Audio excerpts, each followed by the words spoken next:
뚱뚱하고 미련하다며 온 시댁이 구박하던 며느리가 한밤중에 100만 냥이 들어있는 괴짝을 번쩍 들고 사라져 버렸습니다. 시아버지는 피눈물을 흘리며 전국을 뒤졌고 찾아낸 며느리는 땀범벅의 집신도 바닥이 뚫린 채 국밥을 배달하고 있었죠. 그 돈을 대체 어디에 쓴 건지 진실을 알게 된 시아버지가 마당에서 무릎을 꿇게 되는데요. 안녕하세요. 옛날 야담입니다. 구독과 좋아요 한 번씩 부탁드리겠습니다. 조선 팔도의 이름 석자만 되면 고개를 조아리던 명문가가 하나 있었습니다. 바로 송대감댁 대대로 벼슬길에 올라 부귀를 쌓아온 집안이었죠. 그런데 말입니다. 이 거대한 기와집에 수개월째 불이 꺼져 있었다는 겁니다. 대들보가 썩어 내리듯 집안 꼴이 영말이 아니었는데 그 까닭인즉슨 며느리 하나가 100만 냥이 든 무쇠 괴짝을 통째로 들고 한밤중에 사라져 버렸기 때문이었습니다. 며느리의 이름은 갑순이었죠. 남편이 일찍 세상을 등지는 바람에 홀몸으로 어린 아들을 키우던 28살 과부 며느리, 남들보다 2배는 되는 떡대의 먹성까지 어찌나 좋은지 밥 한 끼에 서너 사람 몫을 거뜬히 해치우던 여인이었습니다.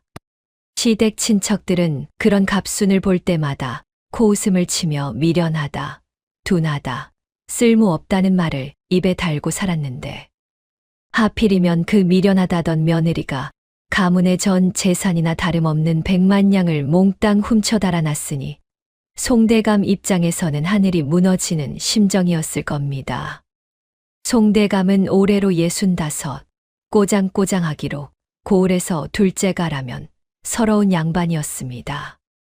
원리 원칙이라면 눈에 핏줄을 세우는 사람이었고 일찍 죽은 장남이 남긴 유일한 핏줄인 어린 장손을 제 목숨보다 끔찍이 아끼며 살아왔죠. 그런 송대감이 수개월째 전국 방방곡곡을 뒤지고 다녔습니다. 초라한 행색의 등은 굽을대로 굽었고 한때 팽팽하던 도포 자락은 바람에 펄럭일 만큼 야위어 있었는데 그 꼴을 보면 누구라도 저 양반이 무언가에 단단히 홀렸구나 싶을 지경이었습니다. 송대감의 머릿속에는 오로지 하나, 배은망덕한 며느리년이 제 돈으로 어디서 비단 옷이나 두르고 떵떵거리며 호의호식하고 있을 거라는 생각뿐이었죠. 지팡이를 짚고 고갯길을 넘을 때마다 이를 갈았고 주막에서 쉴 때마다 주먹으로 상을 내려치며 그년을 반드시 찾아내겠다고 되뇌었습니다. 눈에는 핏발이 가득했고 입술은 바짝 말라 갈라져 있었는데 분노가 아니라 배신감이 그 늙은 몸뚱이를 안에서부터 갉아먹고 있었던 겁니다.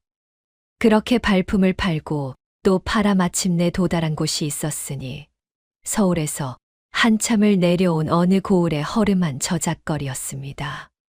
장날도 아닌 평일 낮인데 사람들이 북적거렸고 국밥 냄새와 생선 비린내가 뒤엉킨 좁은 길목 사이로 송대감이 지팡이를 끌며 들어섰죠. 수소문 끝에 이 근처에서 덩치 큰 여인이 국밥을 나르며 돌아다닌다는 이야기를 들었기 때문이었습니다. 송대감이 좌판 사이를 비집고 두리번거리는데 그때였습니다.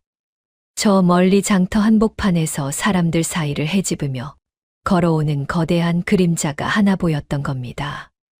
머리 위에는 뚝배기가 탑처럼 쌓인 커다란 쟁반을 이고 양팔에도 뚝배기를 서너 개씩 끼운 채 땅이 울릴 듯한 걸음으로 성큼성큼 다가오고 있었죠. 땀이 이마에서 턱끝까지 줄줄 흘러내리고 있었고 해져서 색이 바랜 무명치마는 땀에 절어 살갗에 달라붙어 있었습니다. 갑순이었습니다. 송대감의 두 눈이 휘둥그레지며 걸음이 딱 멈췄죠. 비단옷은커녕 거지꼴이 따로 없었고 떵떵거리기는커녕 국밥 뚝배기나 나르고 있는 며느리의 꼴을 보는 순간 송대감의 관자놀이가 파르르 떨리기 시작했습니다. 100만 냥을 훔쳐간 년이 왜 저 모양 저 꼴로 살고 있는 건지 이해할 수가 없었고, 이해할 수 없으니 분노가 더 치밀어 올랐던 겁니다. 돈은 어디다 처박아 두고 일부러 저런 행색을 하며 숨어 있는 거라고 송대감은 확신했죠. 순간 송대감이 짚고 있던 지팡이를 내팽개쳤습니다. 딱 하는 소리와 함께 지팡이가 흙바닥을 굴렀고 65 먹은 늙은 양반이 이를 악물고 달려가 갑순의 멱살을 두 손으로 거칠게 움켜쥐었죠. 갑순의 고개가 확 뒤로 젖혀졌고 주변에서 국밥을 먹던 사람들이 젓가락을 놓으며 일제히 고개를 돌렸습니다. 송대감이 핏대를 올리며 악을 썼습니다. 이년아, 100만 냥 어디 숨겼느냐, 당장 내놓지 못할까. 목이 찢어질 듯한 고함의 저작거리가 쥐 죽은 듯 조용해졌고 장사꾼들이 고개를 빼꼼 내밀며 수군거리기 시작했습니다. 갑순의 눈동자가 순간 크게 흔들렸는데 그것은 놀라움이 아니라 주변의 시선을 의식하는 날카로운 눈치였죠. 머리 위에 탑처럼 쌓인 뚝배기 쟁반이 휘청거렸지만 단 한 방울의 국물도 흘러내리지 않았다는 것. 이것 하나만 봐도 이 여인의 몸이 보통 몸이 아니라는 걸 짐작할 수 있었을 겁니다. 갑순이 남은 한 손으로 송대감의 손목을 슬쩍 잡더니 살짝 비틀었습니다. 정말 가볍게 남들이 보기엔 며느리가 시아버지 손을 잡은 것처럼 보일 정도로 자연스럽게 비틀었을 뿐인데 송대감의 무릎이 그대로 꺾이며 끙하는 신음과 함께 주저앉아 버렸죠. 장정선옷을 가볍게 제압하는 괴력이 저 투박한 소나귀에 담겨 있었던 겁니다. 송대감이 땅바닥에 한쪽 무릎을 찍으며 얼굴을 일그러뜨렸고 갑수는 아무 일도 없었다는 듯 머리 위 쟁반의 균형을 잡으며 주변을 훑었습니다. 구경꾼들의 눈이 점점 몰려들고 있었죠. 갑순이 송대감의 팔을 붙잡아 일으키며 낮은 목소리로 말했습니다. 아버님, 여기서 이러시면 안 됩니다. 이리 오십시오. 송대감이 뿌리치려 했지만 갑순의 소나귀 힘을 당해낼 재간이 없었고 결국 반쯤 끌려가다시피 하여 인적이 드문 뒷골목으로 들어갔습니다. 좁은 골목 안은 축축한 그늘이 드리워져 있었고 어디선가 개 짖는 소리만 간간히 들려왔죠. 갑순이 머리 위에 뚝배기 쟁반을 조심스럽게 내려놓으며 송대감을 마주 보았습니다. 송대감은 아직도 거친 숨을 몰아쉬며 며느리를 노려보고 있었는데 바로 그 순간이었습니다. 갑순이 쟁반을 내려놓으며 드러난 두 손이 송대감의 시야에 들어왔던 겁니다. 손이 말이 아니었습니다. 거북이 등딱지처럼 갈라지고 쩍쩍 벌어진 피부 사이로 붉은 살점이 드러나 있었고 손등에는 화상 자국이 엉겨 붙어 있었으며 손가락 마디마디가 퉁퉁 부어올라 뒤틀려 있었습니다. 수십 개의 뜨거운 뚝배기를 맨손으로 날라 댄 세월이 고스란히 새겨진 손이었죠. 송대감의 입이 벌어졌다가 다치질 못했습니다. 100만 냥을 훔친 도둑의 손이 아니었습니다. 비단 이불 밑에서 곤히 자며 호의호식한 사람의 손은 절대 아니었던 겁니다. 짐승처럼 혹사당한, 아니 스스로를 짐승처럼 갈아 넣은 사람의 손이었죠. 송대감이 떨리는 손가락으로 갑순의 손등을 가리키며 입을 열었습니다. 이게 대체 무슨 꼴이냐. 갑순이 얼른 손을 치마 뒤로 감추며 고개를 숙였고 송대감은 그제야 갑순의 발끝도 내려다보았습니다. 집시는 닳아서 바닥이 뚫려 있었고 맨발이 드러난 발가락은 굳은 살이 돌처럼 박혀 있었죠. 송대감의 눈동자가 심하게 흔들리기 시작했습니다. 분노로 꽉 차 있던 눈에 금이 가득 혼란이 스며들었고 굳게 담은 입술이 파르르 떨리더니 턱 끝이 축 내려앉았습니다. 갑순이 고개를 들어 시아버지의 얼굴을 올려다보며 입을 열었습니다. 아버님, 제가 그 돈을 왜 가지고 나왔는지 아십니까? 송대감이 대답 대신 갑순의 갈라진 손을 물끄러미 내려다보았고 주먹을 쥐었다 풀기를 반복했습니다. 갑순이 치마폭으로 이마에 땀을 훔치며 나직이 말을 이었습니다. 그 돈이 그 자리에 그대로 있었으면 아버님도 제 아들도 이 세상 사람이 아닙니다. 송대감의 눈꺼풀이 크게 떨렸습니다. 무슨 소리냐는 말이 목구멍까지 차올랐으나 입 밖으로 나오질 않았고 대신 두 주먹만 부르르 떨리고 있었죠. 갑순이 골목벽에 등을 기대며 천천히 입을 열었습니다. 그날 밤 비가 억수같이 쏟아지던 밤 기억나십니까? 송대감의 눈썹이 꿈틀거렸습니다. 기억나지 않을 리가 없었죠. 며느리가 사라진 바로 그 밤이었으니까 말입니다. 아버님, 그날 밤 저는 부엌에 있었습니다. 송대감이 한 발짝 다가서며 소리를 낮춰 물었습니다. 부엌에서 뭘 하고 있었단 말이냐? 갑순이 멋쩍은 듯 코끝을 긁으며 잠시 뜸을 들이다가 대답했습니다. 삶은 돼지고기를 먹고 있었습니다. 송대감의 미간에 깊은 주름이 확 잡혔고 한심하다는 표정이 얼굴 가득 번졌습니다. 이 판에 돼지고기라니 안 그렇겠습니까? 하지만 갑순의 눈빛은 조금도 흔들리지 않았고 오히려 점점 깊어지고 있었습니다. 갑순이 두 손을 무릎 위에 올리며 힘을 주어 말했습니다. 그 돼지고기가 아니었으면 저는 그날 밤 사랑채 뒤를 지나가지 않았을 것이고 그랬으면 아버님은 진작에 돌아가셨을 겁니다. 송대감의 얼굴에서 핏기가 싹 빠졌습니다. 입술이 파르르 떨리며 무언가를 말하려 했지만 소리가 나오지 않았고 지팡이도 없이 서 있던 두 다리가 휘청거려 골목벽을 짚어야 했죠. 축축한 뒷골목에 무거운 침묵이 내려앉았고 갑순의 눈이 과거의 그 빗소리 가득한 밤을 향해 천천히 가라앉고 있었습니다. 빗줄기가 기와를 때리는 소리가 온 집안을 뒤흔들던 밤이었습니다. 송대감 댁 식구들은 진작에 잠자리에 든 시각이었고 마당에는 빗물이 도랑처럼 흘러 신발이 둥둥 떠다닐 지경이었죠. 살인문 밖에조차 축축한 처마 밑에 웅크리고 코를 박은 채 꼼짝도 않던 그런 밤이었습니다. 그 깊은 밤의 부엌 한켠에서 불빛 하나가 가물가물 흔들리고 있었는데 다름 아닌 갑순이 호롱불 하나를 턱 앞에 끌어당기고 찬장 깊숙이 숨겨둔 삶은 돼지고기 덩어리를 양손에 하나씩 움켜쥔 채 정신없이 뜯어 먹고 있었던 겁니다. 기름기가 턱을 타고 줄줄 흘러내렸고 입안 가득 고기를 우겨 넣은 볼때기가 주먹만하게 부풀어 올라 있었죠. 갑수는 눈을 질끈 감은 채 볼을 오물오물 움직이며 고개를 좌우로 살살 흔들었는데 그 모습이란 게 세상 온갖 시름을 다 내려놓은 사람의 얼굴이었습니다.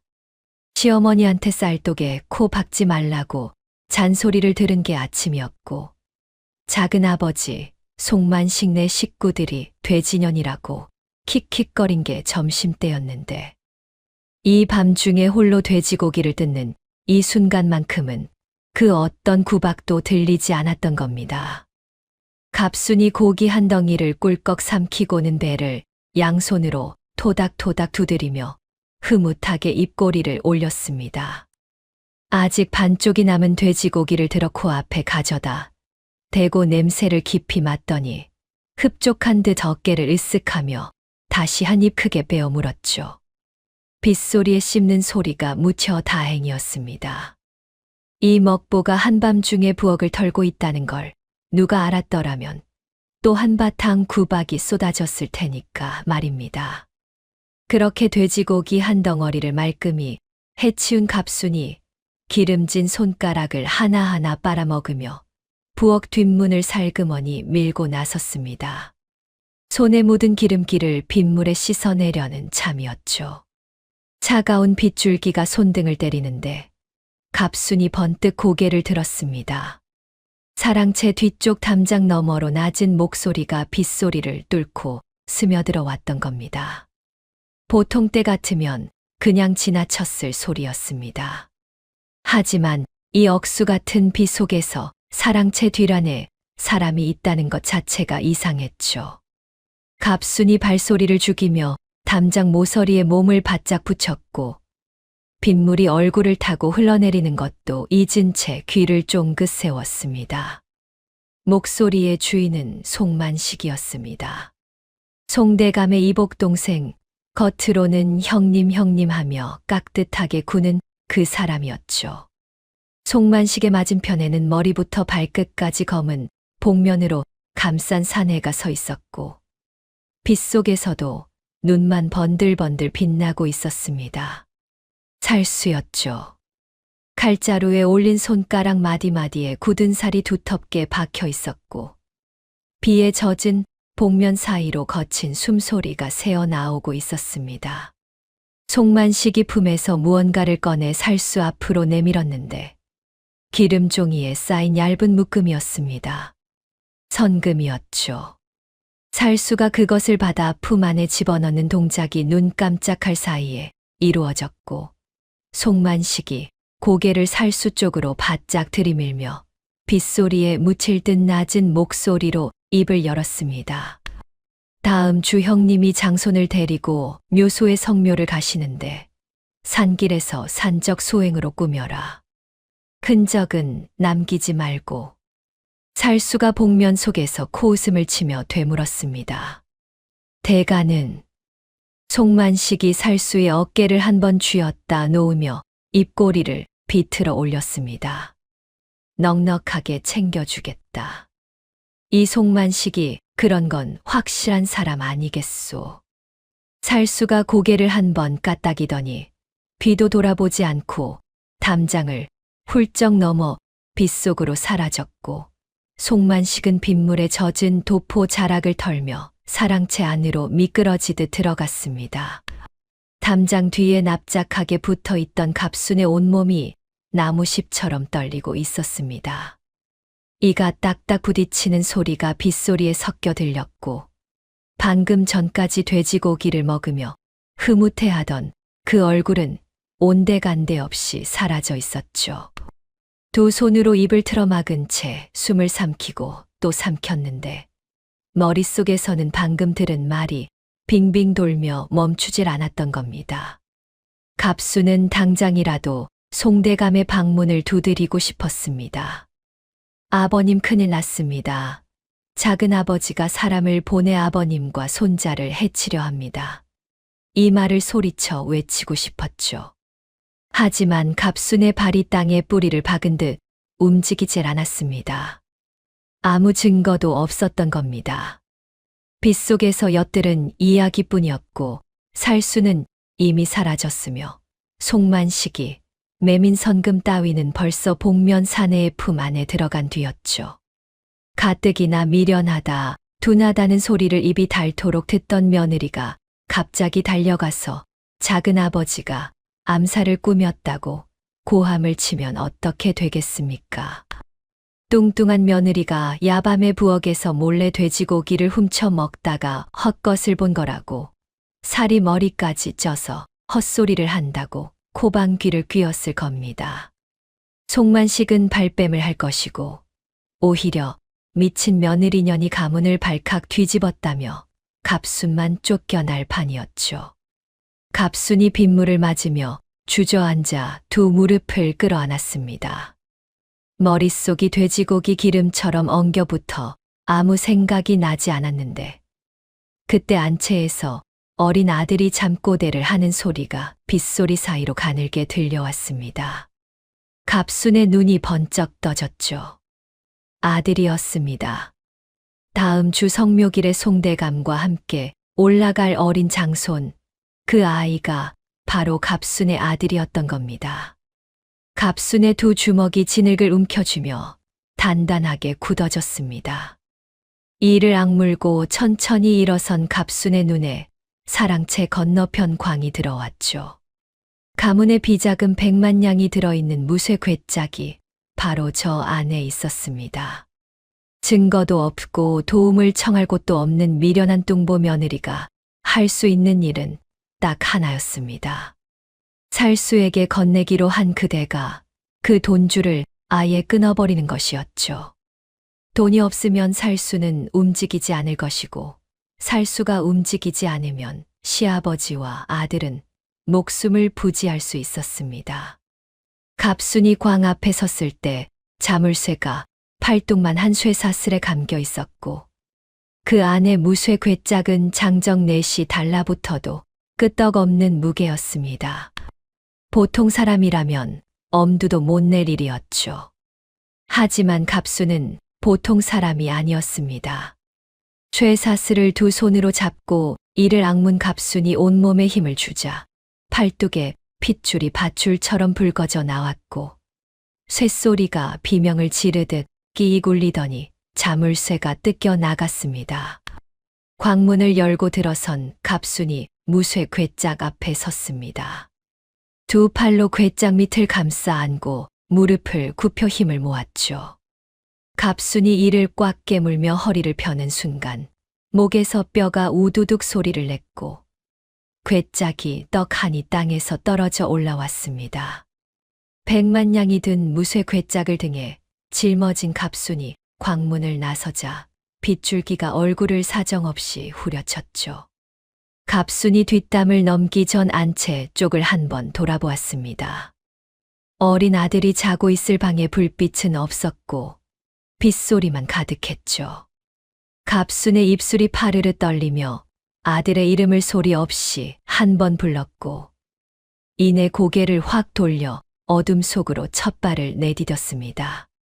억수같이 쏟아지는 빗속을 뚫고 달리는 갑순의 등 위에서 무쇠 괴짝이 덜컹거렸고 발밑에 진흙탕이 발목까지 빠져 한 걸음 한 걸음이 지옥이었습니다. 하지만 갑순은 멈추지 않았죠.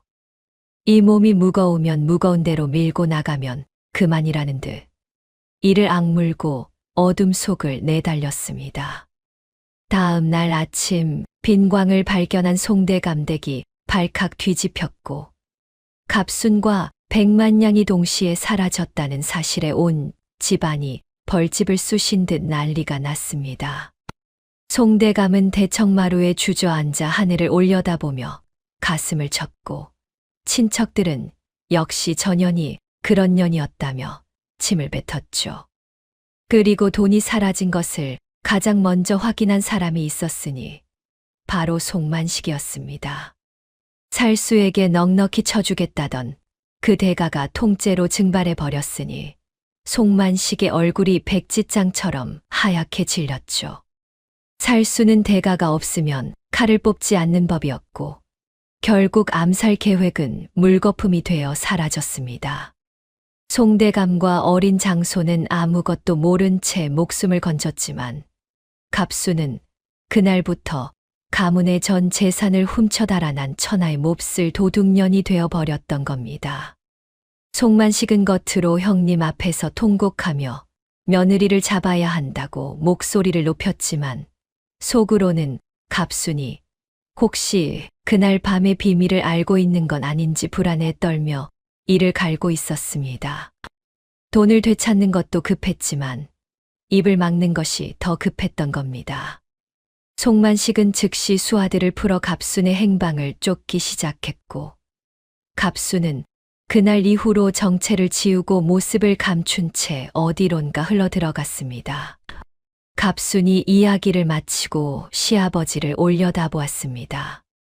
송대감은 골목벽에 등을 기댄 채 두 눈을 질끈 감고 있었고 주름진 입술 사이로 거친 숨이 새어 나오고 있었죠. 갑순에 갈라진 손이, 뚫린 집신이, 땀에 절은 무명치마가 이제서야 하나의 그림으로 맞춰지고 있었던 겁니다. 송대감이 벽에서 등을 떼며 떨리는 목소리로 입을 열었습니다. 그러면 네가 이 몸이 죽을 줄 알고서도 갑순이 무릎 위에 올린 두 손을 꾹 쥐며 고개를 끄덕였습니다. 소문이 어찌 됐든 아버님이 살아 계시면 그만이었습니다. 송대감의 눈시울이 붉어지더니 턱 끝이 심하게 떨렸고 입을 열려 했지만 목이 메어 소리가 나오질 않았습니다. 허리가 천천히 꺾이며 골목 바닥에 무릎이 닿으려는 찰나 갑순이 재빨리 일어나 송대감의 팔을 붙잡아 세웠죠. 아버님, 아직 무릎 꿇으실 때가 아닙니다. 갑순의 목소리는 낮았지만 단단했고 송대감을 바라보는 두 눈에는 아직 끝나지 않은 싸움의 불씨가 또렷하게 타오르고 있었습니다. 송대감의 두 무릎이 골목 바닥에 닿기 직전 갑순이 붙잡아 세운 그 자리에서 늙은 양반의 눈에서 뜨거운 것이 뚝뚝 떨어지기 시작했습니다. 소리 없이 흘러내리는 눈물이 주름을 타고 턱 끝까지 내려왔고 입술을 꽉 깨물어도 터져나오는 울음을 막을 수가 없었죠. 자신과 손자를 살리기 위해 도둑년이라는 오명을 제 등에 짊어지고 달아난 며느리, 그 며느리가 수개월째 국밥 뚝배기나 나르며 손이 갈라지도록 혹사당하고 있었다는 사실이 송대감의 가슴팍을 망치로 내려치는 것만 같았던 겁니다. 송대감이 소매로 얼굴을 훔치며 겨우 입을 열었습니다. 내가 이 어미가 없는 아이한테 할아비 노릇도 제대로 못하고 있었구나. 갑순이 고개를 저으며 시아버지의 등을 토닥였고 그 손에 박힌 굳은 살이 송대감의 도포 위로 거칠게 스쳤습니다. 갑순은 우는 시아버지를 달랠 겨를도 없이 골목 입구 쪽을 힐끗 살피며 목소리를 한층 더 낮췄죠. 아버님, 울고 계실 때가 아닙니다. 지금 집안이 어찌 돌아가고 있는지 아십니까? 송대감이 콧등을 훌쩍이며 고개를 들었고 갑순이 차근차근 현재의 상황을 풀어놓기 시작했습니다. 갑순이 사라진 뒤 송대감은 배신감에 사무쳐 며느리를 쫓아 전국을 떠돌았고 그 빈자리를 송만식이 칼같이 파고들었던 겁니다. 형님이 집을 비운 사이 살림 전체를 제 소나귀에 넣었고 하인들을 갈아치우고 장부를 제 맘대로 주무르며 송대감 댁의 실권을 통째로 삼켜버렸죠. 송대감이 돌아와도 이미 집안 구석구석이 송만식의 사람들로 채워진 뒤라 큰어른이라는 이름만 남은 빈 껍데기 신세가 되어 있었던 겁니다. 송대감의 얼굴이 시뻘겋게 달아올랐고 주먹을 부르르 떨며 이를 갈았습니다. 그놈이 감히 내 코앞에서 그런 짓을. 갑순이 송대감의 팔을 붙잡으며 단호하게 말했습니다. 아버님이 지금 돌아가서 소리를 지르면 끝장이 납니다. 증거가 없으면 아버님 말씀은 바람 소리밖에 안 됩니다. 송대감이 입을 다물었습니다. 며느리의 말이 맞았던 거죠. 증거도 없이 이복 동생을 고발하면 오히려 늙어서 정신이 나갔다며 송만식 측이 뒤집어 씌울 것이 뻔했으니까 말입니다. 갑순이 내려놓았던 뚝배기 쟁반 옆에 다시 걸터 앉으며 제가 왜 하필 이 고을에서 국밥 배달부 노릇을 하고 있는지 그 까닭을 설명하기 시작했습니다. 갑순이 이 고을에 흘러들어온 것은 우연이 아니었습니다. 송만식이 뒷돈을 대고 있는 악덕 상단의 본거지가 바로 이 저작거리에 있었고 갑순은 그 사실을 알아내고 일부러 이곳에 뿌리를 내렸던 겁니다. 그런데 정체를 숨기며 고을 곳곳을 자유롭게 드나들 방법이 필요했죠. 관아 앞이든 기방 뒷골목이든 의심받지 않고 들락거릴 수 있는 직업이 뭐가 있겠습니까? 바로 국밥 배달부였습니다. 갑순의 엄청난 덩치가 여기서 기가 막힌 무기가 되었던 겁니다. 보통 배달부가 한 번에 나를 수 있는 뚝배기는 기껏해야 대여섯 그릇이었지만 갑순은 머리 위에 10그릇짜리 쟁반을 이고 양팔에 서너 그릇씩 끼운 채 20그릇 가까이를 한꺼번에 날랐습니다. 국밥집 주인 입장에서는 혼자서 배달부 3명 몫을 해치우는 갑순이 황금 같은 일꾼이었고, 덕분에 갑순은 이 고을에서 모르는 사람이 없는 뚱보 배달부로 자리를 잡았죠.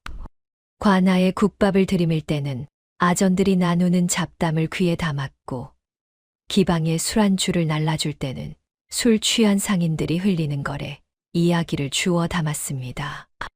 송만식이 어느 관리에게 얼마를 바쳤는지, 장부를 어디에 숨겨두는지, 살수들과 내통하는 연락책이 누구인지, 갑수는 뚝배기를 나르는 투박한 손으로 그 단서들을 하나씩 하나씩 끈질기게 주워 모으고 있었던 겁니다. 송대감이 갑순의 이야기를 듣다가 허탈한 듯 고개를 내저었습니다. 내년이 이 고생을 혼자 다 하고 있었단 말이냐. 갑순이 무릎 위에 손을 털며 담담하게 대답했습니다. 혼자니까 들키지 않은 겁니다. 뚱뚱한 국밥 배달부를 누가 의심하겠습니까? 실제로 그랬죠. 갑순이 관아 마당을 드나들어도 아전들은 국밥 왔소 하며 뚝배기만 받아갔고, 기방 문 앞에서 서성여도 포주는 배달이 늦었다며 핀잔을 줄 뿐이었습니다. 뚱뚱하고 땀에 절은 여인이 첩보를 캐고 있다는 생각은 그 누구도 하지 못했던 겁니다. 그리고 갑순에게는 하루 중 유일하게 숨을 돌리는 시간이 있었습니다. 매일 저녁 배달을 마치고 장터 구석 국밥집 평상에 주저앉아 밀린 끼니를 몰아서 먹는 시간이었죠. 뚝배기 대어서 그릇을 앞에 늘어놓고 허겁지겁 퍼먹으면서 갑순은 혼잣말을 중얼거리곤 했습니다. 갑순이 국밥 국물을 후루룩 들이키며 상을 탁 치고 내뱉었습니다. 아이고, 그 악질 영감탱이가 오늘도 관아에 쌀 20가마를 들여보냈다면서 그 쌀이 어디서 나온 건지 백성들 등가죽에서 벗겨낸 게 아니고 뭐란 말이야. 뚝배기 하나를 비우고 다음 뚝배기를 끌어당기며 또 중얼거렸죠. 장부가 본체 안쪽 비밀 금고에 있다는 소리를 들었는데 그놈의 금고가 어디 박혀 있는 건지 원. 국밥을 먹으며 분을 사기는 갑순의 넋두리는 바발이 튀고 국물이 철철 넘치는 투박한 독백이었지만 그 안에는 송만식의 비리가 낱낱이 담겨 있었습니다. 얼마를 누구에게 바쳤고 어느 창고에 작물을 숨겼으며 살수들의 연락책이 장터 어디에 숨어 있는지 갑수는 그날 캐낸 정보를 혼잣말에 실어 허공에 뱉어냈죠. 그런데 말입니다. 갑순이 매일 자리를 잡는 그 평상 건너편에는 늘 같은 자리에 앉아 국밥을 두세 그릇씩 말없이 먹어치우는 젊은 사내가 하나 있었습니다. 해진 도포에 가끈도 풀어헤친 한량 같은 행색이었고 국밥 그릇에 코를 박고 후루룩거리는 모습이 영락없는 밥이나 축내는 건달이었죠. 갑순은 그 사내를 딱히 신경 쓰지 않았고 사내 역시 갑순을 쳐다보는 법이 없었습니다. 다만 갑순이 혼잣말을 시작하면 젓가락질이 미세하게 느려졌고 국밥 국물을 떠먹는 숟가락이 입에 닿기 전 잠깐씩 허공에서 멈추곤 했는데 갑순은 그걸 알아챌 겨를이 없었습니다.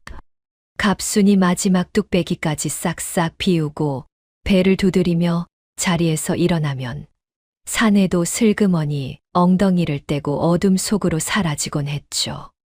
그게 매일 저녁 반복되는 풍경이었는데 갑순은 자기가 뱉어낸 혼잣말이 건너편 사내의 귀에 한 글자도 빠짐없이 흘러들어가고 있다는 사실을 까맣게 모르고 있었던 겁니다.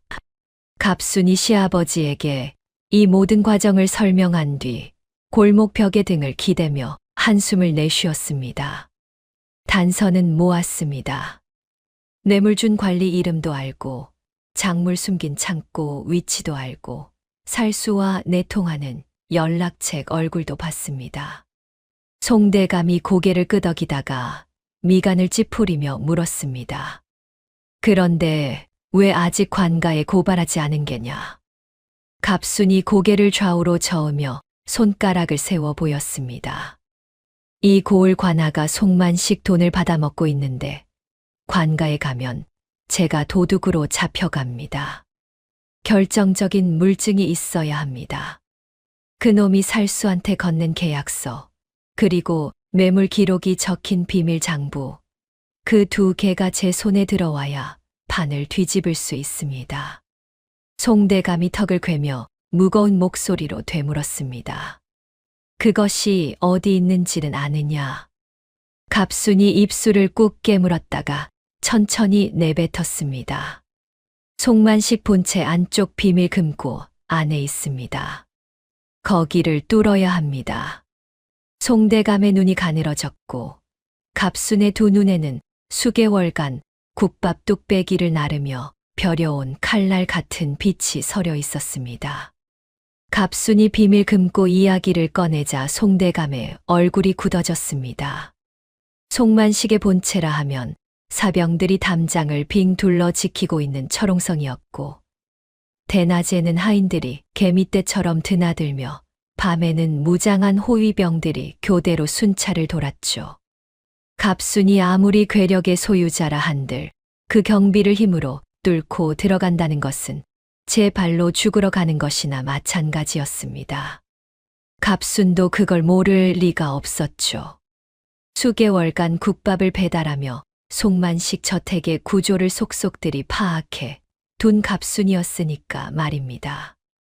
정문의 사병이 몇 명이고 뒷담 높이가 어느 정도이며 순찰이 도는 간격이 얼마인지까지 전부 머릿속에 들어 있었습니다. 그래서 갑순은 처음부터 힘으로 뚫을 생각이 없었던 겁니다. 갑순이 송대감을 올려다보며 입을 열었습니다. 아버님, 호랑이를 잡으려면 호랑이 굴에 들어가야 하는데 호랑이가 굴 안에 있으면 들어갈 수가 없지 않겠습니까? 송대감이 미간을 좁히며 되물었습니다. 호랑이를 밖으로 끌어내겠다는 게냐? 갑순이 고개를 끄덕이며 입꼬리를 슬쩍 올렸는데 그 웃음이 국밥 배달부의 얼굴이 아니라 전장의 장수 같았습니다. 갑순의 계책은 이러했죠. 송만식에게는 수개월째 잠을 설치게 만드는 집착이 하나 있었는데 바로 갑순이 훔쳐간 100만냥의 행방이었습니다. 그 돈만 되찾으면 가문을 완전히 장악할 수 있었고 살수를 다시 고용해 형님과 조카를 처리할 수도 있었으니 송만식 입장에서는 눈에 불을 켜고 찾아 헤맬 수밖에 없었던 겁니다. 갑수는 바로 그 욕심을 미끼로 쓰기로 했습니다. 다음 날 아침 송대감은 손자를 돌보기 위해 집으로 돌아갔고 갑수는 평소처럼 뚝배기를 잔뜩 이고 배달길에 나섰습니다. 첫 번째 배달처는 송만식과 거래하는 악덕 포목상의 가게였죠. 갑순이 뚝배기를 내려놓으며 포목상 주인에게 넌지시 말을 건넸습니다. 주인장, 어제 산 넘어 약초 캐러 갔다가 이상한 걸 봤는데 말이죠. 포목상이 별 관심 없다는 듯 주파나를 튕기며 고개를 돌렸고 갑순이 목소리를 한 톤 낮추며 슬쩍 덧붙였습니다. 흉가 뒤편 동굴에 무쇠 괴짝을 숨기는 뚱뚱한 여자를 봤는데 그 괴짝이 어찌나 큰지 장정 넷이 달라붙어도 못 들 크기더라고요. 근데 그 여자 혼자서 끙끙대며 밀어넣고 있었으니 세상에 별 괴물이 다 있지 않겠습니까? 포목상의 주판을 튕기는 손이 딱 멈췄습니다. 뚱뚱한 여자, 무쇠 괴짝, 장정 넷도 못 드는 무게. 송만식이 혈안이 되어 찾고 있는 그 물건과 그 여자의 특징이 너무나 정확하게 맞아떨어졌던 겁니다. 포목상의 눈알이 돌아가기 시작했죠. 이 정보를 송만식 나리에게 갖다 바치면 후한상을 받을 수 있다는 계산이 머릿속에서 번개처럼 튀었을 겁니다.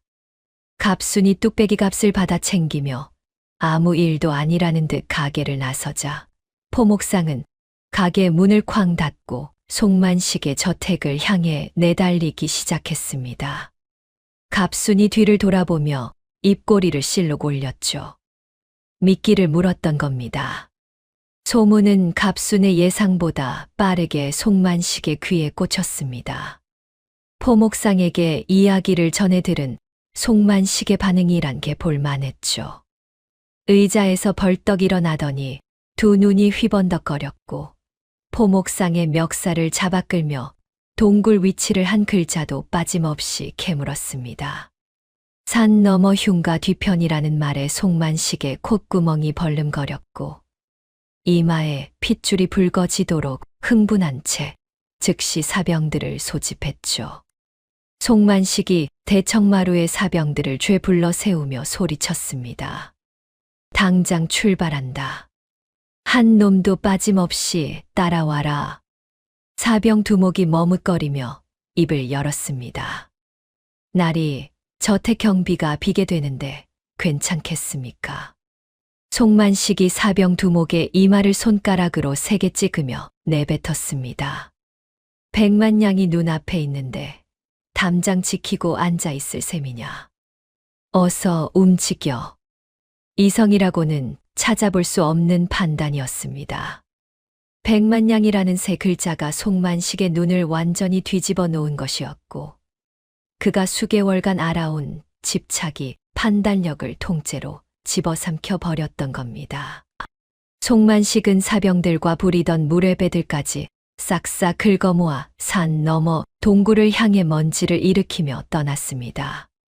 하지만 말입니다. 송만식이라는 자가 단순히 욕심만 많은 바보는 아니었죠. 저택을 비우면서도 한 가지 독한 수를 남겨뒀던 겁니다. 송만식이 떠나기 직전 믿을 만한 수하 둘을 따로 불러 목소리를 잔뜩 깔고 귓속말을 했습니다. 내가 돌아오기 전에 별채에 있는 늙은이와 어린 놈한테 불을 질러라. 혹시 일이 틀어지더라도 저 두 놈만 없으면 이 집안은 내 것이다. 수하 둘이 고개를 까딱이며 어둠 속으로 물러났고 송만식은 아무 일 없다는 듯 말에 올라산 길로 향했습니다. 갑수는 저작거리 모퉁이에서 송만식의 무리가 먼지구름을 일으키며 빠져나가는 것을 두 눈으로 확인했습니다. 뚝배기 쟁반을 국밥집 평상 위에 탁 내려놓으며 가슴 속으로 셈을 했죠. 사병이 빠졌으니 저택 안은 텅 비어 있을 터였고 지금이 비밀 금고를 뚫을 유일한 기회였습니다. 갑순이 국밥집 주인에게 고개를 숙이며 말했습니다. 주인장, 오늘 저녁 배달은 못할 것 같습니다. 급한 일이 생겼습니다. 국밥집 주인이 눈을 동그랗게 뜨며 펄쩍 뛰었습니다. 아니 이년아, 저녁 장사를 어쩌라고? 손님이 밀려온다고. 갑순이 미안한 듯 두 손을 싹싹 비비며 몸을 돌렸고 국밥집 주인의 볼멘 소리를 등 뒤로 흘리며 빠른 걸음으로 저작거리를 빠져나갔습니다. 그런데 말입니다. 갑순이 미처 파악하지 못한 것이 하나 있었죠. 송만식이 수하둘에게 남긴 그 은밀한 지시, 별채에 불을 지르라는 그 명령을 갑순은 까맣게 모르고 있었던 겁니다. 지금 이 시각 송대감과 어린 장소는 송만식의 지시로 별채에 갇힌 채 꼼짝을 못하고 있었고 수하 둘이 기름과 횃불을 챙겨 별채를 향해 발걸음을 옮기고 있었습니다. 갑수는 금고 안에 장부와 계약서만 손에 넣으면 모든 것이 끝난다고 믿으며 송만식의 저택을 향해 달려가고 있었지만 그 달려가는 길 끝에 시아버지와 아들이 불길 속에 갇히게 될 줄은 꿈에도 생각지 못하고 있었습니다. 갑순이 스스로 놓은 덫이 되래 제 가족의 목을 조여 오고 있었던 겁니다. 해가 산등성이 너머로 기울기 시작했고 갑순의 그림자가 저작거리 흙길 위로 길게 늘어지며 송만식 저택 쪽으로 빠르게 움직이고 있었습니다. 송만식의 저택 뒷담 앞에 도착한 갑순이 숨을 고르며 담장 위를 올려다보았습니다. 사병들이 빠져나간 뒤라 인기척은 없었지만 담장 높이가 장정 키의 2배는 넘었죠. 갑순이 담장 이음새를 더듬으며 발을 디딜 곳을 찾았는데 오래된 기와 틈에 손가락을 걸고 몸을 끌어올리는 순간 발밑의 돌이 우수수 무너져 내렸습니다. 갑순의 몸무게를 담장이 버텨내질 못했던 겁니다. 갑순이 털썩 주저앉으며 이마에 땀을 훔쳤고 고개를 돌려 담장 아래쪽을 훑었습니다. 그때 구석진 모퉁이에 잡초가 무성하게 뒤덮인 개구멍 하나가 눈에 들어왔죠. 사람 하나가 겨우 기어 들어갈 만한 크기였는데 보통 체격이라면 몸을 웅크리고 비집어 들어갈 수 있었을 겁니다. 문제는 갑순이 보통 체격이 아니었다는 거죠. 갑순이 개구멍 앞에 엎드려 양팔을 먼저 집어넣고 어깨를 비틀며 상체를 밀어 넣었습니다. 어깨까지는 간신히 통과했는데 허리춤에서 딱 걸려버렸죠. 갑순이 이를 악물고 팔로 땅을 짚어 몸을 앞으로 끌었지만 엉덩이가 개구멍 벽에 단단히 끼어 꼼짝을 않았습니다. 진퇴양난이었죠.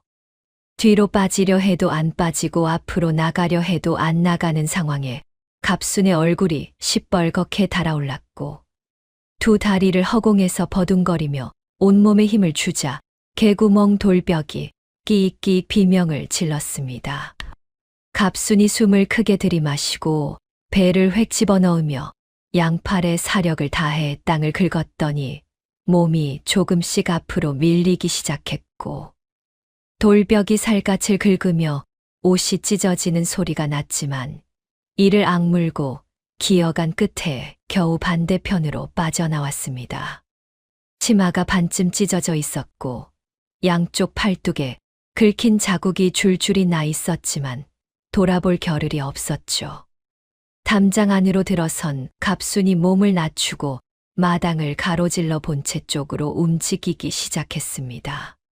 사병들이 빠진 저택은 쥐 죽은 듯 고요했고 마당에 깔린 자갈이 갑순의 발밑에서 사각사각 소리를 냈죠. 갑순이 발끝으로 최대한 조심스럽게 걸음을 옮겼는데 본체 마루에 올라서는 순간 우지직 하는 소리가 고요한 저택 안에 울려 퍼졌습니다. 갑순의 체중을 나무 마루가 감당하지 못한 겁니다. 갑순이 화들짝 놀라 제자리에 얼어붙었고 숨을 죽인 채 사방을 살폈습니다. 다행히 아무도 달려오지 않았죠. 갑순이 마룻바닥을 발끝으로 살살 두드리며 덜 삐걱거리는 곳을 찾아 한 발 한 발 옮겨 디뎠고 마침내 본체 안쪽 깊숙한 곳에 있는 방 하나 앞에 도달했습니다. 송만식의 비밀 금고가 있는 방이었죠. 국밥을 배달하며 하인들 입에서 주워들은 정보가 정확했던 겁니다. 방문에는 굵은 쇠빗장이 가로로 질러져 있었고 자물쇠, 개가 빗장 양쪽을 물고 있었습니다. 보통 사람이라면 도끼를 가져와도 한참 걸렸을 텐데 갑순은 도끼 대신 제 어깨를 썼습니다. 갑순이 방문에서 세 걸음 물러서더니 어깨를 앞으로 내밀고 자세를 낮추며 깊이 숨을 들이마셨습니다. 그리고 땅을 박차며 온 체중을 실어 방문에 어깨를 들이받았죠. 쾅 하는 굉음과 함께 쇠빗장이 나무 틀째 뜯겨 나갔고 방문 한쪽이 안으로 꺾이며 경첩이 떨어져 나갔습니다. 먼지가 풀썩 일어나는 방 안으로 갑순이 성큼 들어서자 정면 괴짝이 모습을 드러냈죠. 괴짝 문을 잡고 당겨봤지만 꿈쩍도 하지 않았습니다. 갑순이 금고 가장자리에 손가락을 끼우고 다리를 벌려 중심을 잡은 뒤 등허리에 힘을 잔뜩 모아 잡아당기자 괴짝이 뻑뻑 소리를 내며 조금씩 벌어지기 시작했고 마지막에 우당탕하며 열렸습니다. 괴짝 안에서 기름종이에 쌓인 문서 묶음 후 개가 굴러 나왔죠. 하나는 살수와 주고받은 암살 계약서였고 다른 하나는 관리들에게 바친 뇌물 액수와 날짜가 빼곡히 적힌 비밀 장부였습니다. 갑순이 두 문서를 품 안에 꾹꾹 눌러 넣으며 몸을 돌리는데 그 순간 바깥에서 매캐한 냄새가 코끝을 찔렀습니다. 나무 타는 냄새였죠. 갑순이 복도로 뛰어나가 고개를 내밀었더니 저택 서쪽 별채 지붕에서 검은 연기가 피어오르고 있었습니다. 갑순의 두 눈이 커졌고 심장이 쿵 내려앉았습니다. 별채 그곳은 송대감과 어린 장손이 갇혀 있는 곳이었던 겁니다. 송만식이 떠나기 전 수하들에게 남긴 지시, 갑순이 미처 알지 못했던 그 독한 한 수가 지금 이 순간 실행되고 있었죠. 갑순이 문서를 품에 안은 채 복도를 박차고 별채를 향해 내달렸습니다. 마루가 발밑에서 우지직 부서져도 멈추지 않았고 마당을 가로지르며 연기가 짙어지는 별채 쪽으로 돌진했죠. 별채 앞마당에 도착한 갑순의 눈에 기름을 뿌리고 횃불을 들이대는 수하 둘의 뒷모습이 들어왔습니다. 별채 문은 밖에서 쇠사슬로 칭칭 감겨 있었고 안에서 송대감이 문을 두드리며 외치는 소리가 들려왔습니다. 문 열어라. 여기 아이가 있다. 이놈들아. 갑순이 이를 악물고 수하 둘에게 달려들었습니다. 첫 번째 수하가 돌아보며 칼을 빼는 것보다 갑순의 주먹이 먼저 턱을 갈겼고 사내가 팽이처럼 돌며 나자빠졌죠. 두 번째 수하가 횃불을 휘두르며 갑순의 얼굴을 향해 내질렀는데 갑순이 고개를 옆으로 젖히며 횃불을 든 팔목을 잡아 비틀자 횃불이 땅에 떨어졌고 갑순이 사내의 허리를 끌어안아 번쩍 들어 올린 뒤 마당 바닥에 내리꽂아 버렸습니다. 수하 둘이 뻗은 사이 갑순이 별채 문의 쇠사슬을 두 손으로 움켜잡고 잡아당겼지만 불길이 이미 처마를 타고 번지기 시작해 열기가 얼굴을 후려쳤습니다. 쇠사슬이 기름에 젖어 미끄러웠고 갑순의 손에서 쇠가 살갗을 파고들어 피가 흘렀지만 이를 악물고 당기고 또 당긴 끝에 쇠사슬이 끊어지며 문이 벌컥 열렸죠. 연기가 자욱한 별채 안에서 송대감이 어린 장손을 가슴에 꼭 껴안은 채 기침을 해대고 있었고 갑순이 안으로 뛰어들어 두 사람의 팔을 잡아 끌며 밖으로 나왔습니다. 장손이 갑순의 치맛자락을 움켜쥐며 울음을 터뜨렸고 갑순이 아이를 번쩍 안아 올려 등 뒤로 돌리며 송대감의 허리를 부축해 별채에서 빠져나왔죠. 마당 한가운데서 숨을 몰아쉬는데 저택 정문 쪽에서 말발굽 소리가 우르르 쏟아져 들어왔습니다. 산속 동굴에서 돌덩이만 가득 든 괴짝을 발견하고 속았다는 것을 깨달은 송만식이 핏대를 세우며 되돌아온 것이었죠. 말에서 뛰어내린 송만식의 눈에 불타는 별채와 마당 한복판에 서 있는 갑순의 모습이 동시에 들어왔습니다.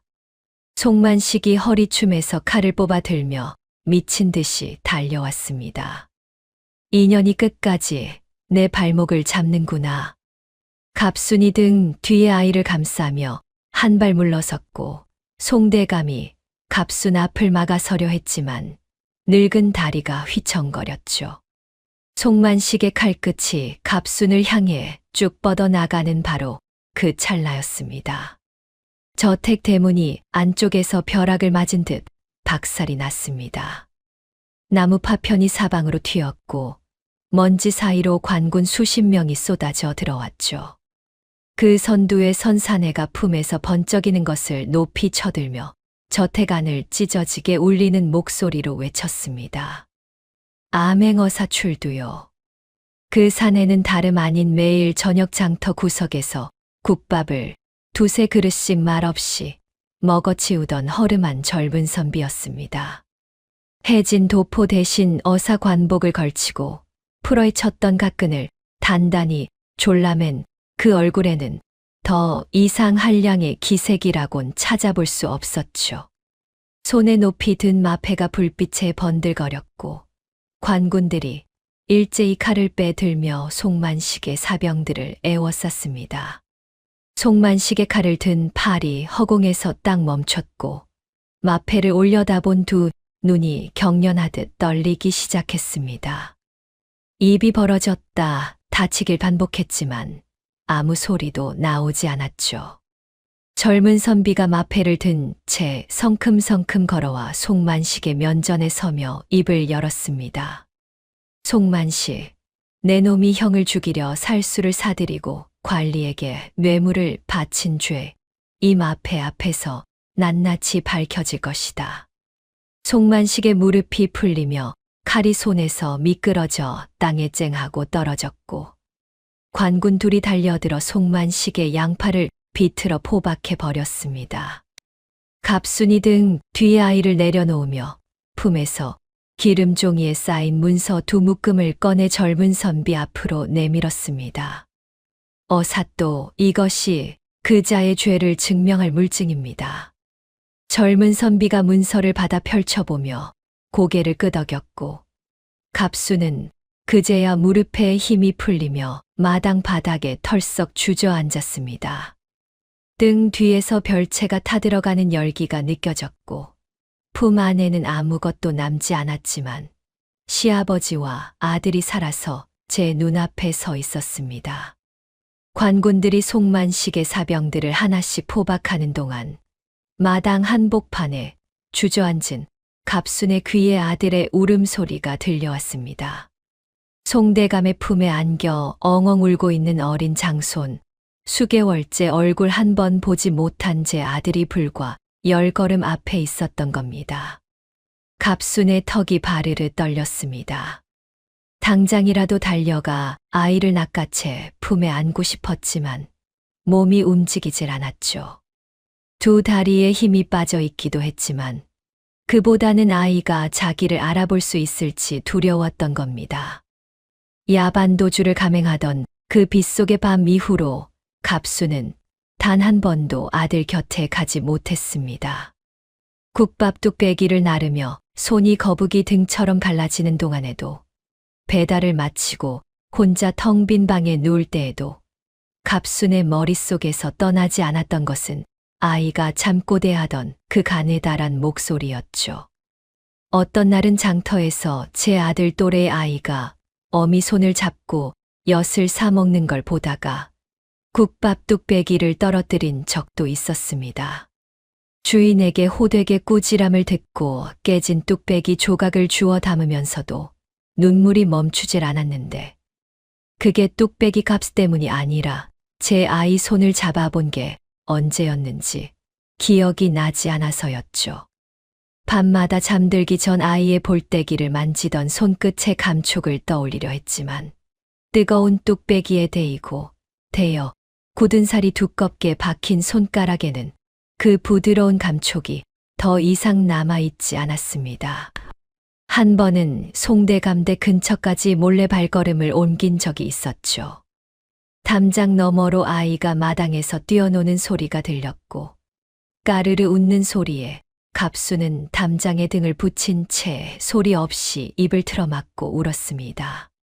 손을 뻗으면 닿을 거리에 아이가 있는데 안아줄 수 없다는 것, 그게 100만냥짜리 무쇠 괴짝보다 무거운 짐이었던 겁니다. 그날 돌아오는 길에 갑수는 장터에서 엿 하나를 사들고 빈방에 앉아 혼자 먹었는데 달아야 할 엿이 목구멍에서 짠맛밖에 나지 않았습니다. 그런 갑순이 지금 아들 앞에 앉아 있었죠. 불에 그을린 별채 앞마당에서 찢어진 치마에 피가 묻은 손을 무릎 위에 올린 채 갑순은 아이를 바라보기만 했습니다. 어린 장손이 송대감의 품에서 고개를 빼꼼 내밀더니 갑순을 물끄러미 쳐다보았습니다.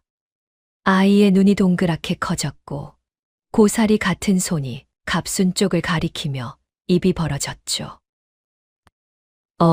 엄마. 그 두 글자에 갑순의 얼굴이 와르르 무너졌습니다. 꾹꾹 눌러 참던 것이 한꺼번에 터져 나오며 얼굴이 일그러졌고 입술을 깨물어도 새어나오는 소리를 막을 수가 없었죠. 아이가 송대감의 품에서 빠져나와 짧은 다리로 갑순에게 뒤뚱뒤뚱 달려왔고 갑순이 두 팔을 벌려 아이를 덥석 끌어안았습니다. 아이의 머리카락에서 연기 냄새가 났고 작은 몸이 벌벌 떨고 있었지만 갑순의 품에 파묻힌 아이는 울음을 뚝 그쳤습니다. 갑순이 아이의 등을 쓸어내리는 손이 사시나무처럼 떨렸고 갈라진 손바닥으로 아이의 볼때기를 감싸쥐며 얼굴을 가까이 가져갔죠.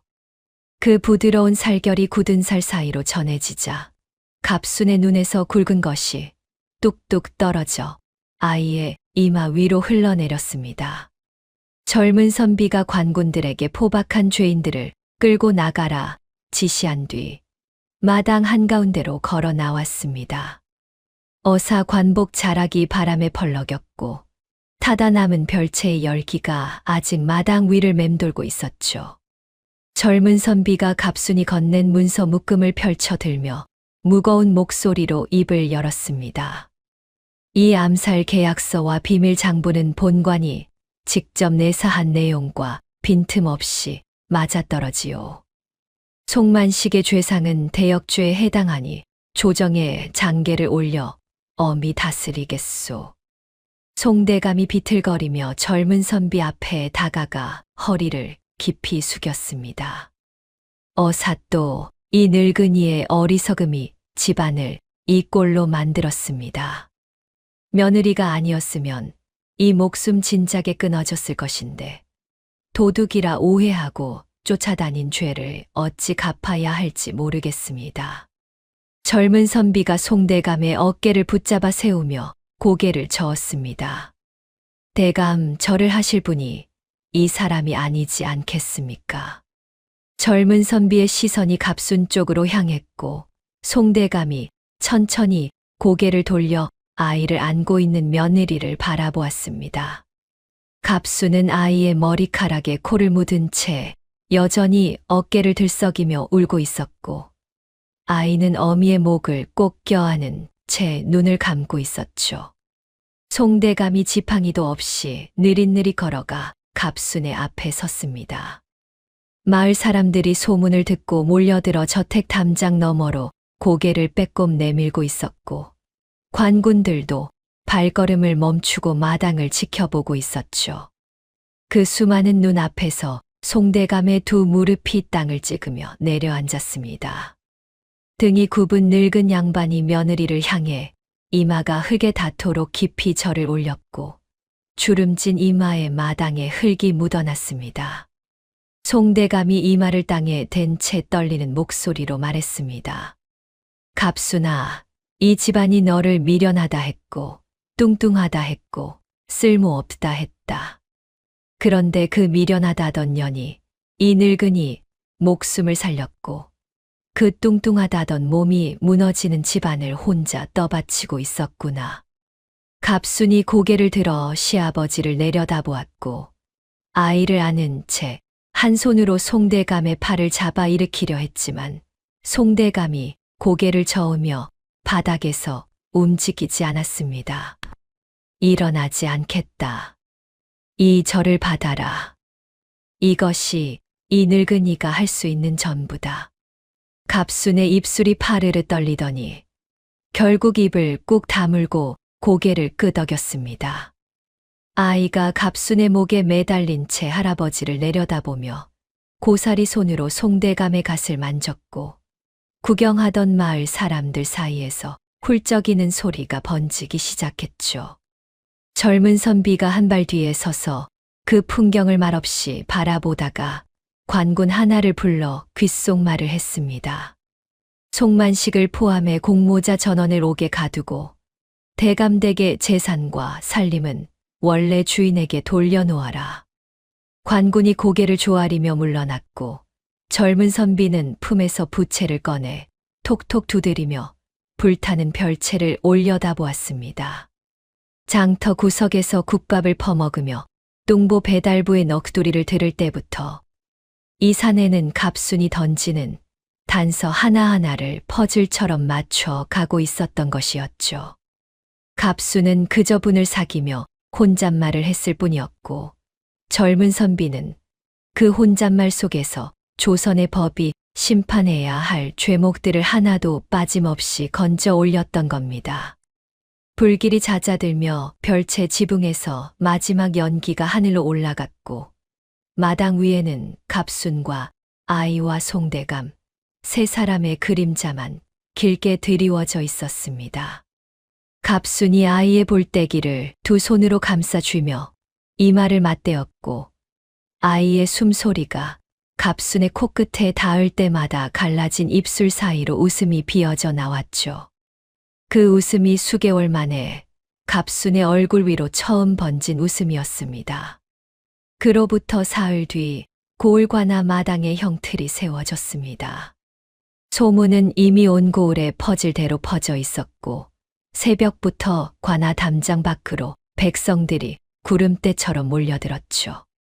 엿장수가 엿을 팔다 말고 담장 위에 올라앉았고 아낙네들은 아이를 업은 채 발꿈치를 들어 안을 들여다보려 했으며 늙은 영감들은 지팡이를 짚고 서서 평생 이런 구경은 처음이라며 입을 벌리고 있었습니다.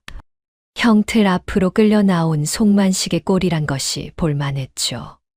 사흘 전까지 비단 도포를 걸치고 고을을 쥐락펴락하던 그 위세는 온데간데 없이 사라져 있었고 죄인복에 포승줄이 칭칭 감긴 채 관군 둘에게 양팔을 잡혀 질질 끌려왔습니다. 머리카락이 산발한 채 이마에 흙이 묻어 있었고 사흘간 물 한 모금 제대로 넘기지 못했는지 광대뼈가 툭 붉어져 나와 있었죠. 젊은 선비가 어사관복을 단정히 갖춰 입고 관아 대청 위에 올라서며 마패를 높이 쳐들었습니다. 마당이 쥐 죽은 듯 조용해졌고 담장 너머 백성들까지 숨을 죽였죠. 젊은 선비가 품에서 장계를 꺼내 펼치며 낭낭한 목소리로 읽어 내려가기 시작했습니다. 죄목이 하나씩 읽힐 때마다 마당에 웅성거림이 번졌습니다. 친형과 어린 조카를 살해하기 위해 살수를 고용한 대역죄 관리들에게 뇌물을 바쳐 고을의 세금을 제 주머니에 넣은 탐관오리의 죄, 형이 집을 비운 사이 가문의 살림을 탈취하고 하인들을 협박해 입을 막은 죄, 별채에 불을 질러 늙은 형과 어린 조카를 태워 죽이려 한방화 살인 미수의 죄까지 죄상이 낱낱이 펼쳐질수록 송만식의 고개가 조금씩 내려갔습니다. 젊은 선비가 장계를 접으며 송만식을 내려다보았습니다. 송만식, 내 놈의 죄는 조정에서 최종 판결을 내리겠으나 본관이 내사한 바와 물증이 명백하니 변명이 있으면 지금 하라. 송만식이 고개를 번쩍 쳐들었습니다. 형틀에 묶인 채로도 눈에는 아직 도끼가 남아 있었고 이를 드러내며 마당을 훑었죠. 그 시선이 관아 마당 구석에 서 있는 갑순에게 가서 멈췄습니다. 갑순은 아이를 안은 채 송대감 옆에 서 있었고 송만식을 똑바로 내려다보고 있었죠. 송만식의 입꼬리가 비틀어지며 목구멍에서 거친 웃음이 터져 나왔습니다. 뚱뚱한 국밥 배달부한테 당할 줄은 몰랐다. 미련한 년이라 얕봤더니 이 송만식을 통째로 씹어 삼켰구나. 갑순이 아이를 안은 팔에 힘을 주며 한마디를 내뱉었습니다. 작은 아버님, 미련해 보여서 다행이었습니다. 송만식의 웃음이 뚝 끊겼고 얼굴이 시뻘겋게 달아오르더니 형틀 위에서 몸을 비틀며 포효했지만 포승줄이 살을 파고들 뿐 꿈쩍도 하지 못했습니다. 관군이 송만식의 머리를 눌러 다시 꿇어앉혔고 젊은 선비가 고개를 돌려 관군에게 끌어내라는 손짓을 하자 송만식은 죄인 수레에 실려 관아 밖으로 끌려나갔죠. 수레가 관아 문을 빠져나가는 순간 담장 밖 백성들의 야유가 터졌습니다. 썩은 물을 던지는 사람이 있었고 침을 뱉는 사람도 있었으며 잘 잡았다며 손뼉을 치는 소리가 고을 전체를 뒤흔들었죠. 송만식이 그 소리를 등 뒤로 들으며 수레 바닥에 엎드려 얼굴을 감추었는데 한때 떵떵거리며 이 고을을 호령하던 사내의 마지막 모습이란 게 그 꼴이었습니다. 조정의 판결은 석 달 뒤에 내려왔습니다. 대역죄로 전 재산을 몰수당하고 머나먼 변방 끝자락으로 유배를 떠나게 되었는데, 소문에 따르면 유배길에 오른 송만식은 수레 안에서 제 손톱을 물어뜯으며 중얼거리기를 멈추지 않았다고 합니다. 고을 사람들은 그 꼴을 보며 저놈이 드디어 미쳤다고 혀를 찾고, 수레가 고을 경계를 넘어가자 다시는 그 이름을 입에 올리는 사람이 없었죠. 송만식이 사라진 뒤 송대감댁에는 천천히 빛이 돌아오기 시작했습니다. 어사가 명을 내려 송만식이 탈취한 살림과 재산이 고스란히 송대감에게 돌아갔고, 쫓겨났던 오래된 하인들이 하나둘씩 집으로 돌아왔죠. 송대감은 가장 먼저 안방의 문패를 바꿨습니다. 갑순의 이름을 올린 것이었죠. 시댁 친척들이 미련하다며 구박하고 돼지년이라며 비웃던 그 며느리를 당당한 안방마님으로 세운 겁니다. 처음에는 친척들 사이에서 수군거림이 있었습니다. 아무리 공을 세웠어도 저 뚱뚱한 과부를 안방마님 자리에 앉히는 게 말이 되느냐는 소리가 돌았는데, 송대감이 그 소리를 듣고 지팡이를 내리치며 대청마루에 친척들을 불러 세웠죠. 이 집안에서 갑순의 흉을 보는 입이 있으면 내 앞에 대고 직접 말하라. 내 이 지팡이로 그 입을 쳐줄 것이다.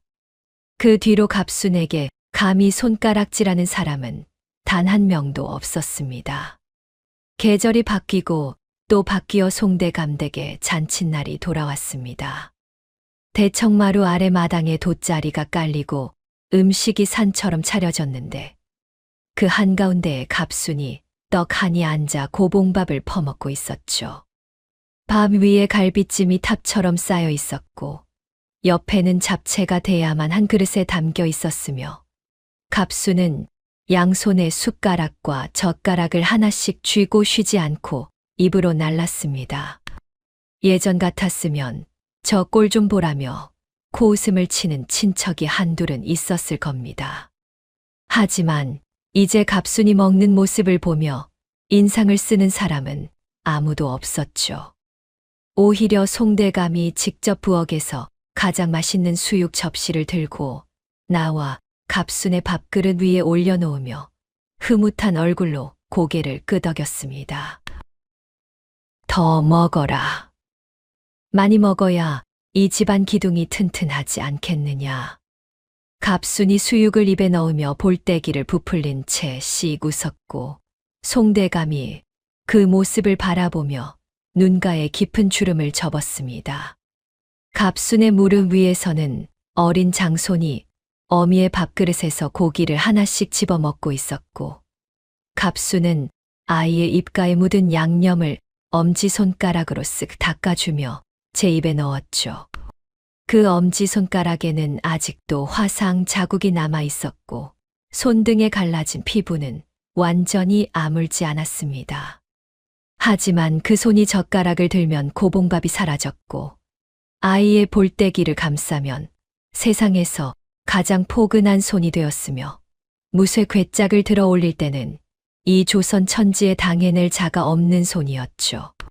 잔치가 무르익자 갑순이 자리에서 벌떡 일어나 고봉밥을 한 그릇 더 퍼왔고, 그 호탕한 웃음소리가 대청마루를 넘어 기와지붕 위로, 기와지붕을 넘어 담장 밖으로, 담장 밖을 넘어 고을 저작거리까지 울려 퍼졌습니다. 국밥 뚝배기를 이고 나르던 그 저작거리에서 장사꾼들이 고개를 들어 웃음소리가 들려오는 쪽을 바라보았고, 국밥집 주인은 그 소리에 피식 웃으며 혼잣말을 했죠. 저 뚱보가 오늘은 제 밥을 실컷 먹나 보구먼. 뚱뚱하고 미련하다며 온 세상이 깔보던 여인이 가문을 구하고 악인을 쓰러뜨렸으니 사람의 겉모습만 보고 함부로 판단하지 말라는 이야기가 이 고을에서 저 고을로 퍼져나갔습니다. 훗날 이 이야기를 전해 들은 사람들은 하나같이 고개를 끄덕이며 말했다고 합니다. 갑순이의 그 큰 덩치는 하늘이 내린 갑옷이었고 그 엄청난 식탐은 가족을 살린 복이었다고 말이죠. 시청해주셔서 감사합니다. 재미있게 들으셨다면 응원의 댓글 한번 남겨주세요.